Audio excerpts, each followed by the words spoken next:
No, Bravo, bravo. Cioè, La sua scusa è stata che quando l'ha fatto non eravamo ancora insieme.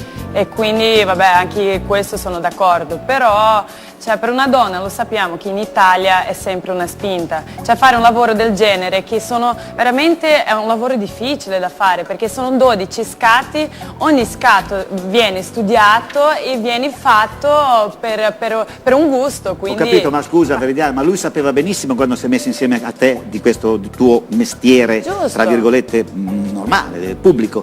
Quindi non è che si è messo insieme a una che è uscita dalle Orsoline o che fa la perpetua a Donna Stolfo, che c'è tanto per... Sì, però cioè, Mengoni, lo scusa, sapeva tu benissimo, no? permetti che io non sono d'accordo con te, non è vero, ma che è vero? non può essere sapeva contento, benissimo che lei avrebbe fatto un calendario, allora, quindi o lui accetta questa cosa fin dal primo momento o non la ama. No, cosa sapeva? Innanzitutto non sapeva perché lei si è presentata in altro modo all'Isola dei Famosi, come una bellissima...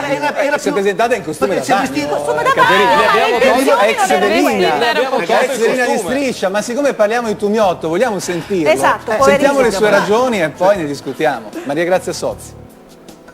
Il calendario io e Veridiana non abbiamo praticamente parlato. Io ho sentito alcune interviste sue che diceva che su questo discorso io ho sempre sviato, questo è vero, lo confermo, ne abbiamo parlato un po' quest'estate, ma io ho sempre cercato di rinviare.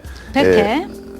Ho cercato di rinviare perché insomma la cosa non mi piace, non accetto il calendario, cioè vorrei che magari questo calendario fosse soltanto per me, questo sì, sarebbe una cosa che avrei accettato come un regalo splendido da parte della mia ragazza, però un calendario per tutti no, questo non lo posso accettare. Il mio rapporto con Veridiana in questo momento è un po' strano, c'è da dire ovviamente che c'è dell'amaretta.